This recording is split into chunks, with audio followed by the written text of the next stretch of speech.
learn your limitations. I have no limitations. What you need is the one thing I talk about in my book, which is straight up, brutal work ethic. You have to be willing to outwork everybody in the world. Your time is limited, so don't waste it living someone else's life. I dreamt this so much, so clearly, so precisely, and so frequently that it has manifested itself into reality. And that's what I am feeling right now. It's a dream come true. It always takes me back to that quote of Marcus Aurelius, who had a slave that would sit behind him and always whisper to him, "Hey, you're just a man. You're just a man." But I love this question, which is, what would you do if you weren't afraid?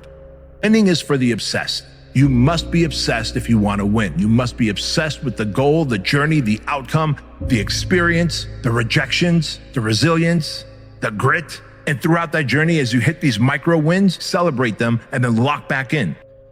Almost all the pleasure is in the moving toward.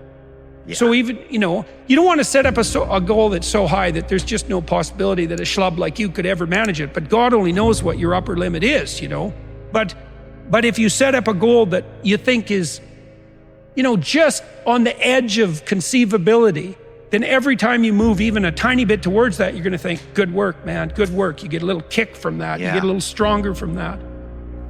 We can stay here, get the shit kicked out of us, or we can fight our way back into the light. We can climb out of hell. I think that the more you flex whatever that muscle is of independent thinking, the more it becomes the default way that you think. And then everyone else's actions just start looking more and more insane to you. I do think that that's the difference between discipline and motivation. Right, motivation. I didn't want to do the thing. Discipline. I did the thing in spite of not wanting to do the thing. Yep. And look, I've said many times, you can't count on motivation. It's not going to be there for you. Yep. Or it may, but it may not be. And it's lovely when it comes along. If you wait for it to be there, you might be waiting more than you should. And I love thinking about that when I'm thinking about big life decisions. What would I do if I weren't afraid? And it's usually the big one, the bigger thing that I really want to do, but I'm afraid to do it. It's that's what I should do. Don't be trapped by dogma, which is living with the results of other people's thinking. Don't let the noise of others' opinions drown out your own inner voice. And most important, have the courage to follow your heart and intuition. They somehow already know what you truly want to become. Everything else is secondary. See, in your life, everybody has a turn back moment. You have a moment where you can go forward or you can give up. But the thing you have to keep in mind before you give up is that if you give up, the guarantee is it will never happen. So many times you have this misconception that winners are something special, that they're part, like I said, a part of a pedigree. And that's not the truth, man. Not at all. What are you willing to struggle for? Anything worthwhile is going to require some degree of pain and struggle. So, if you're oriented toward the pain and the struggle, you're probably going to be more aligned with what you're capable of accomplishing rather than if you just orient toward the pleasures. Yeah. If I see something, I see an opportunity, I'm going to go for it. Yeah. You know what I'm saying? We're all going to die one day. Yeah, it's true. So we live like that. Live like you could die tomorrow. Go for it. Connor, in February of 2013, we spoke for the first time. You didn't have a car. You didn't have a pot to piss in. All you had were blueberries. Now here you are with the undisputed gold. Enjoy it, my friend. You deserve it. You called it. Yeah, from nothing to something to everything. So that's where I am right now. When you're built different than everybody else and you have this desire for more and this desire for achievement and this desire to win, everybody else looks at you like you're fucked up. And they'll tell you that too. What the f is wrong with you? Why can't you just relax? Why can't you just do this? Because I'm just not built that way, man. The difficult is going to come in life. No matter what it is that you're trying to do, no matter how optimized you've got your day and your life, the difficult is going to arrive. You want to be able to greet it like an old friend. You want to invite it through the door and then lean into it because you know that this is exactly why you've been training. You don't want the difficult to come in and for you to not be prepared. It's the same as the motivation versus discipline thing. You want to be able to have something steadfast that you can rely on. And if you're training at a 5 and life can sometimes come in at a 10, you're not going to be sufficiently prepared. I found that nothing in life is worthwhile unless you take risks. Nothing. Nelson Mandela said, "There is no passion to be found playing small and settling for a life that's less than the one you're capable of living." Small details in the end of the day will make the big difference, in my opinion. So, as you say, and I will keep repeat, the consistency is the most difficult thing. Just doing it every day. Yes, every day. Do you ever wake up and you say, "Nah, I don't want to do it today"? I fight against my mind. Yes, sometimes it's happened. We are all human beings. We are not happy every day. We are, not in a good mood every day. It's normal. It's part of. Yeah, it'll be hard most of the time, but you get moments where you kind of get your head above water, or you reach a peak on the mountain, and you look back and you see all that you have done, all that you have accomplished, all that you have overcome. And that's enough to keep going. Here's the thing you have to do. You have to jump. There is no way around it. You have to jump. Every successful person has jumped. You got to jump. You got to take a leap of faith. You got to dash off that cliff, and you got to jump out there as far as you can. He had a great quote that said, "Rest at the end, not in the middle." And that's something I always live by. I'm not gonna rest, I'm gonna keep on pushing now. There are a lot of answers that I don't have, even questions that I don't have. But I'm just gonna keep going. I'm just gonna keep going, and I'll figure these things out as we go, right? And you just continue to build that way. So I try to live by that all the time. Hungry, sometimes we don't have food to eat one day and we just drink water. Just drink water? Just drink water. Did you really sleep in a cardboard box and on pavement at times outside when you were growing up? Yes, outside the street I sleep in with the carton, the carton, the box. We sleep there. One thing that I like that helped me is you're crazy until you're successful, then you're a genius. And I think for a lot of people, when you're grinding as a small channel, people think you're too obsessed. You're a weirdo. Stop only making videos. Like, get a life. Be realistic. People will convince you're out of your mind for wanting to do this. But then once you're successful, they're like, yo, your drive, your tenacity was great. But it's like, yeah, well, where was that back then? You know what I mean? I didn't get that when I was a small channel. And so I think you're crazy until you're successful, and then you're a genius. It's not that simple. Why not? No, that's the biggest lie I was ever told. And it's a lie they tell you over and over again. What's not simple? Any of it. All of it. It's how they get you to give up. They say it's not that simple, Vinny. So what's the truth? That it is. And you realize it is that simple. That it always was. And you might have 9 failures. I felt my first 9 businesses didn't really amount to anything. 9. As in the first one, spent time, failed. Second one, this one will be different, failed. Third one, this is the one. And then 6 more after that, right? I'm just painting this picture because it's painful as because the whole time everyone is telling you, I told you so, and they're right. Today. But not forever. You're not going to abandon those parts of yourself. You're going to find these other parts of yourself that need to be in charge. It's not to say that you can't have negative emotions or fears or feelings, but the ones that don't support you, you got to break that pattern. And the way you break the pattern first is you start to see, you get a new experience. If I get you an experience where you feel like you actually felt proud of yourself without those feelings, and there was no sense of loss, and I did that with you for days and days, you'll never go back. Wow. Because your brain will go, what the F? I'm not going back to that. Don't do the things that are making you weaker. Start doing the things that are gonna make you stronger and smarter and faster and healthier and gonna make you a better human being. And I'll say the same thing to this guy. You wanna be more disciplined? Get after it. That's it, man. Get up early, do some kind of workout, eat good foods, clean your room, Make a list of things that you're supposed to do in your life, and then wake up in the morning and do those things that you put on the list. That's what discipline is. And no, it is not easy. But you're not going to get it from anyone else but you. And it's worth it, and it is the thing that is going to bring you freedom.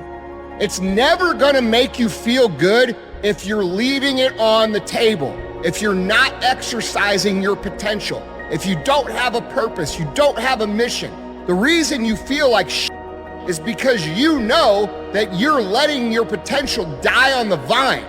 You're letting your potential go to waste. And that is an underlying condition that's causing you this anxiety, causing you this stress, causing you this uncomfortable place. But the reality is you need to solve the underlying problem. And the underlying problem is you're not exercising your potential. And for that reason, you feel like that's it. Align your personality with your purpose.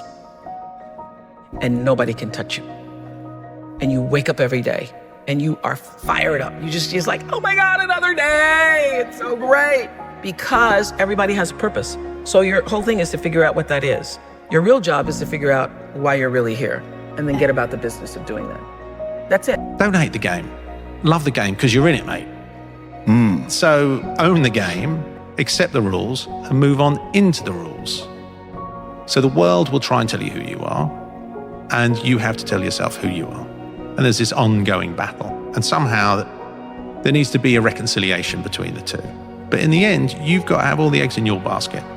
If you're talking about beating everybody else on the planet to a thing, what you're actually talking about is what are you prepared to sacrifice psychologically, physically, existentially, relationally, socially, in terms of your self-esteem, your confidence, everything, right? All of that. Because if there's even a part of you that's thinking, well, I'm going to do this, I'm going to balance it because I want to feel satisfied, I want to feel comfortable with myself and so on and so forth. That's fine for as long as it contributes to your performance within the domain that you're competing in. But as soon as you sacrifice any output in that, that's just an opening for somebody else that's the competitor that's going to come in and get it. Yeah.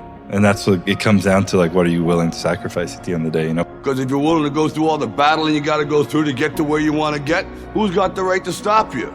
I mean, maybe some of you guys got something you never finished, something you really want to do, something you never said to somebody, something. And you're told no, even after you pay your dues. Who's got the right to tell you that? Who? Nobody. It's your right to listen to your gut. It ain't nobody's right to say no after you earn the right to be where you want to be and do what you want to do. But usually, it's just because I'm afraid of something. And then that's why I'm not making the decision. And I think once I name and put a face, and it's usually not even a thing that I'm afraid of, it's one person's judgment I'm afraid of. And then when I name the person, then it becomes real. Instead of being this amorphous, like people, society, judgment, it's like Tom. Like, do I really care what Tom thinks? In that dark room is who you are.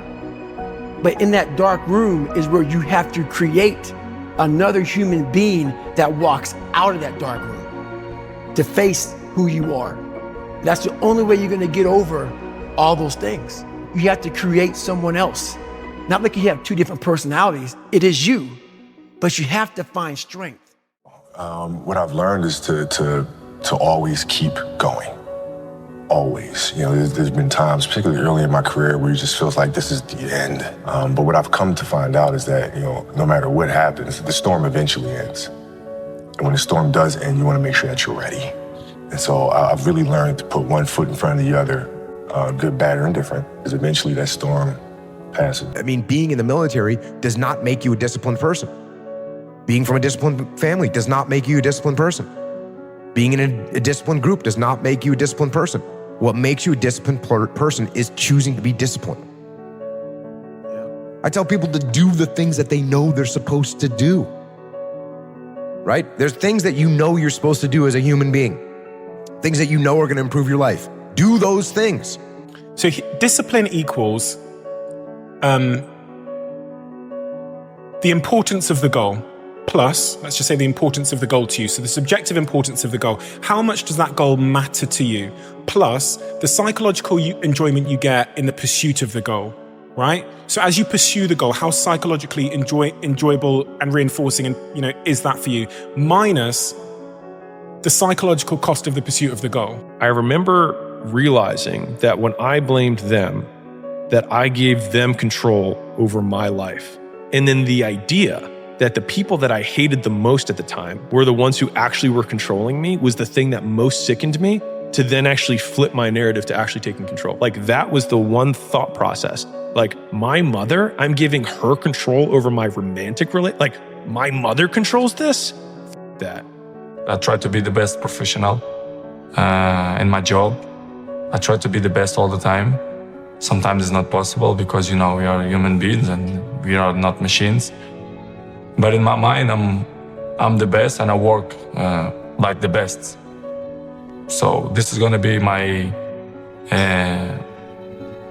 the way I see my life to the end of my life. So this is what I want and what I want to be. And if that wasn't for me, it wasn't for me. I'm gonna keep grinding, I'm gonna keep knocking on the door until I get what I feel. That's been something I've always felt since having the name Michael Jordan and understanding that there's another guy out there named Michael Jordan that was the best ever to do something, and being teased and picked on about that and made me for a moment not wanting to play sports. But then it was like, nah, I'm actually gonna make sure I'm gonna compete. At least I'm gonna compete. The dumb shit that I've done or the bad mistakes that I've made, they've taught me. You learn. Like, that's why failure is so important. Like, failing and fucking up and making mistakes, it's very important. That's how you learn. That's how the bad feeling that you get from something that you shouldn't have done or wish you didn't do or wish you did better. Like, especially failing at something where you half-assed it and you just feel like a loser. Like, that just teaches you. It teaches you to get your together. No, Mike, this is what you have. This is what you can be. This is what you are. Nah, that can't. No, that's too good. No, that ain't me. Your own presence in a situation where you have to step back and look at yourself and be like, am I this guy right now? Like, oh man, there's a room full of people who showed up because of something I'm doing, and they're in service or in support of my idea, my thing. Okay, that looks and feels like I'm the guy. Okay. We sacrifice the thing that we want, which is happiness, for the thing which is supposed to get it, success. We sacrifice the thing we want, happiness, for the thing which is supposed to get it, which is success. So failure can make you miserable, but I don't know that success can make you happy. And high performers often have this dynamic where as a young child, their parents want them to do well, so they encourage their child to do well by praising them when they succeed and then criticizing them when they fail. And then what the child learns is that praise and admiration is contingent on succeeding. You probably have big goals and dreams, but all the distractions around you are keeping you in a place of loserville, right? And if you think like, man, winners are born in a certain way, winners have some kind of special pedigree that I don't, the truth is there's nothing special about winners that you don't have. The only difference is winners spent more time dealing with rejection, doing hard things, and being in a position where they had to exercise resilience, focus, and discipline over and over again.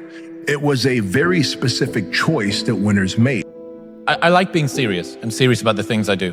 I'm serious about this podcast, as you might be able to tell by the fact we've renovated an entire barn. But there is something that you can take that too far. The seriousness can become a kind of rigidity as opposed to being dynamically persistent. Taking things too seriously, not swaying in the breeze. Right. Presuming that you like the things you do and you want to keep doing them, the less robust and flexible you are, the more likely you are to break in those ways. If you don't organize yourself properly, you'll pay for it, and in a big way, and so will the people around you. Now, and you could say, well, I don't care about that, but that's actually not true. You actually do care about that, because if you're in pain, you will care about it. And so you do care about it, even if it's just that negative way, It's very rare that you can find someone who's in excruciating pain who would ever say, well, it would be no better if I was out of this. Sort of pain is one of those things that brings the idea that it would be better if it didn't exist along with it. It's incontrovertible. You think about game-winning shots, and or game-winning free throws. And people go to the free throw line and they're nervous about it. Well, what are you really nervous about? If you unpack that, okay, you're nervous that you're going to miss the shot.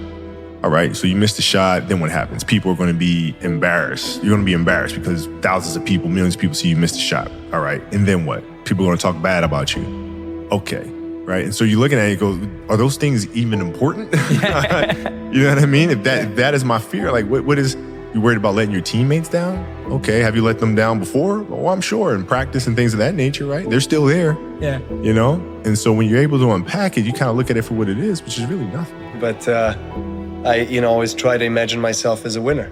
I think there is a power to that, and but also there has to be, next to the willpower, strength that comes not just from your physical self, but from your mental and emotional self. And it's, I think it's, well, for me at least, it's a constant battle within, more than what happens outside. It's really not the situations that you experience that are affecting you, but how you internally experience those situations, how you accept them, how you live through them. So being ashamed is one of the biggest things that kill people nowadays. In their minds, kill them from moving forward. I'm ashamed of myself. Don't ever be ashamed of anything you've done in your life. Face it, fix it, make it better. We are humans. But then again, if you always think that we're humans, you will always just be a human and always make the same mistakes. You must take this knowledge that you learn from all this knowledge. So I'm just trying to give people that strength to go in the archives of your life, because while you're probably up, it's probably something happened to you in your life. Go through the archives, dig it up, study it, and then use it for yourself. That's the main purpose for me right now. People who obsess about work-life balance are typically mediocre at both. Obsessed people apply their obsession to everything and just call it life. Take the biggest risks of your entire life right now. Remember, you have time. Well, what I like about it is I'm doing something I don't want to do. Every time I start doing things I don't want to do, I grow. Yes. That's a lesson that people need to hear and learn. It's so important because everybody just wants to be comfortable. Everybody wants to sit on the couch. I don't want to go outside, it's cold. I don't want to do this, it's hot. Like, you've got to do things that you don't want to do because you show your body that your mind is the boss. Your mind is telling your body what to do, and then you have control. One of my favorite things from Marcus Aurelius is the whole universe is change, and life itself is but what we deem it. Mm-hmm. Life itself is but what we deem it. The 8 most profound words in all of philosophy. Mm-hmm. What he means is that things are going to happen. You are going to have experiences in life. Almost all of the important impacts of how those experiences change you are going to be the story that you tell yourself about what that experience means. Well, you should be afraid of taking risks and pursuing something meaningful. But you should be more afraid of staying where you are if it's making you miserable. It's like the first thing you want to do is dispense with the idea that you get to have any permanent security outside of your ability to contend and adapt. It's the same issue with children. It's like you're paying a price by sitting there being miserable. And you might say, well, the devil I know is better than the one I don't. It's like, don't be so sure of that. Clock is ticking. Yeah, and if you're miserable in your job now and you change nothing, in 5 years, you'll be much more miserable and you'll be a lot older.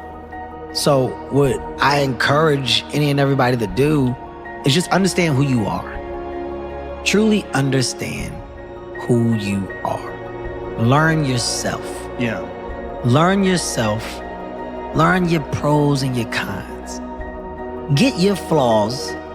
Get them out the way, but with you, not to nobody else. This is a you and you thing. Of the that you know you need to work on. I'm telling you, people, when you really look yourself in the mirror and you start to pick yourself apart by yourself, there's only room for improvement. It's easy to ignore your every single morning. If you can't get out of your beds and you choose not to win, you listen to your feelings. If you chose to get out of bed and you said, there's a win for me, that's your mind. And each one of those individuals, you decide who gets a vote. And some days, not all the popular things are going to get a vote. Success may not get a vote. Winning may not get a vote. But you've made that decision that now this thing gets a vote. I must be ready to deal with it.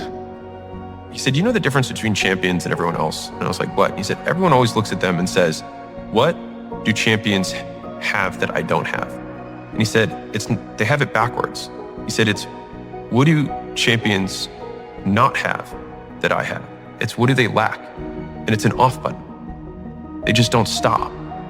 And so in dealing with the gold medalists, he's like, they just never stop. They just can't stop. Everything in their life is geared towards one goal. And so finding that thing, and they approach everything in their life that way. And I think that that level of obsession around like everything that you touch on a daily basis is required for really getting to where you want to go. If you're trying to do something meaningful, if you don't have the mindset that you're the best ever, you failed already. So if you don't have the mindset that you are the best reporter ever, then you already failed. And that's been my mindset since I can remember. That will be my mindset as long as I can remember anything, that I am the best ever at what I do. And every day that I step on the basketball floor, I will strive to be that. But my mindset will always be as such as I am the best to do what I do. And that'll give me a shot at being the best. Never stop fighting. No matter what anyone says, no matter how they try to compromise you, compromise your vision. If it's in your gut, if it's in your soul, there's nothing, there's no worldly possessions that should come between you and your expression. As a race, human beings, we're a blip in existence. Death is promised. So what do you do with your life? How do you make the most of it? How do you make your voice the loudest? The world belongs to optimists, because if you're going to do anything big, you have to believe that it can happen. Otherwise, it never will. Sean Puri says the cynics get to be right and the optimists get to be rich. 99% right and 100% wrong. They're right 99% of the time, but they're wrong 100% because the only thing that matters is the big one at the end. Your family and friends will say that every girl you ever date is not good enough, except for the one time you find a girl that you're actually going to marry, or that this business idea won't work, and you might have 9 failures. My first 9 businesses didn't really amount to anything. 9, as in the first one, I spent time on it, it failed. Second one, this one will be different. Spent time on it, failed. And then the third one, this one, failed. And then 6 more after that. And it's painful as shit because the whole time everyone is telling you, I told you so. And they're right. Today, but not forever. This is why most people never get anywhere. Most people are incapable of picking a direction and going, just going. They observe the possibilities. They get paralyzed by all the possibilities. They refuse to move forward on all the possibilities, and then time passes them by. So it's very important that you make a decision and you go down that path. You commit to that path with the mentality of having 0 options. I don't have a choice but to see this through. Okay, if I don't see this through, I'm gonna be digging ditches. That's what I tell myself. When I don't wanna come here and I don't wanna do this, and I get tired of, doing what I do, which happens to everybody. You go through ups and downs. I pretend like I have 0 options. I say, well, if I don't do this, bro, I'm gonna be digging ditches, so I better show the fuck and get it done. And that might sound ridiculous to you because that's not the truth anymore, but I still tell myself that, and that's how I operate. So you have to pick something, and then you have to commit to it for as long as that's going to take to make sure that you see it through. 400 trillion to 1. When you understand that math, how can't you live your life? That's how rare it is to be a human being. And what are you waiting for? Like, you've been given this ridiculous triple miracle. Like you're literally more likely to win the lotto 10 times in your life than actually have a life. So I ask you, my friends, with this one life, you're gonna sit on your couch and dwell? You're gonna be upset about some shortcoming? You're gonna be upset about that thing that happened last week that f***ed you up? I'm asking you, I'm promising you, please take this swing. Make this at bat. I am so tired of people stopping because their uncle critiqued them, or their mom made fun of them along the way, or their girlfriend doesn't think that they can do it. You've got one at bat, 400 trillion to one. Please do something about it. We are living through the greatest era to be alive ever. Yes, there's stuff. I got news for you. There's always stuff. But when you take control of your at bat, when you put it all on yourself, when it's your fault and your wins, when you own it, that's when it starts happening. So please, please squeeze the shit out of your one life. But one of the things that really motivates me, or one of my most powerful motivational frames, is thinking about the person that I want to become as the destination. And thinking like, I want to be bulletproof. I want to be bulletproof in these ways. I want to be bulletproof in my marriage. I want to be bulletproof in my business, etc. And I think about that man, whoever I want him to be. Like we said, hell is when you look at who you could have been and realize that you're not that person. And then I think, if I were to make that man, what would I put that man through to make him who he is? Like, it wouldn't be easy times. It wouldn't be quick wins. It wouldn't even be easy wins. It would be the toil and the struggle of achieving and reaching for things that are right out of grasp, that are right above my threshold. And continuing to do that to like lift the weight, to build the muscle, to break it down and do it over and over again, because like that's what creates the character traits that are the man that I want to be. And so when I'm going through those like really harder times, I like to think of like looking in my mental mirror of like, I'm making you. I'm not there yet, but I'm making you. And that has helped me get through some of the harder times. They say I'm just talk, but here I am walking. Where's everybody else? I'm here. There's human beings that have different temperament and different minds and different mentality and a ruthless competitive drive that's almost terrifying to the ordinary person. The first time that I went to go and see Peterson, someone asked him a question and they said, the depth of my consciousness causes me to suffer. Is it a blessing or a curse to feel everything so deeply? And he thought for a little bit and he said, take more of the thing that poisons you until you turn it into a tonic that girdles the world around you. The only way out is through. Quitting. You'll regret it for the rest of your life.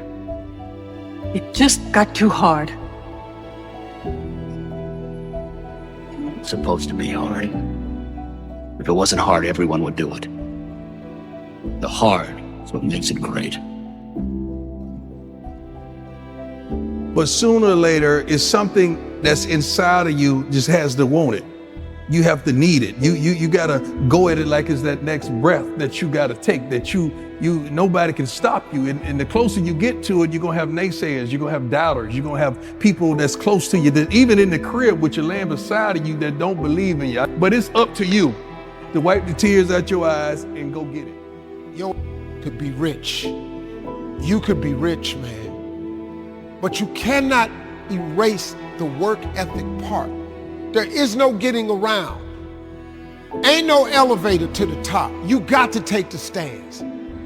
The elevator don't go to the top, man. Not in the world of success. You gotta take the stands. Y'all gotta start getting gritty, man. I'd like to let you in on a very important secret I learned when I was about your age, boy. You see, power, real power, doesn't come to those who are born strongest or fastest or smartest. No, it comes to those who will do anything to achieve it. Nothing is permanent. And a lot of times you have to learn to perform without motivation. You have to learn to perform without purpose. You have to learn to perform a lot of different things. And that's what people think. They think I need to have this motivation to work out, to study, to be better. So if they don't have it, they just don't do it. And that's where you fail. You have to learn to train your mind well beyond motivation. If you have motivation, that's great. That's some kindling to the fire. All it takes is a little bit of spark, and you can burn a whole forest up. But motivation, you have to learn to exist without it. You have to learn to be, you have to be your best self when you're least motivated.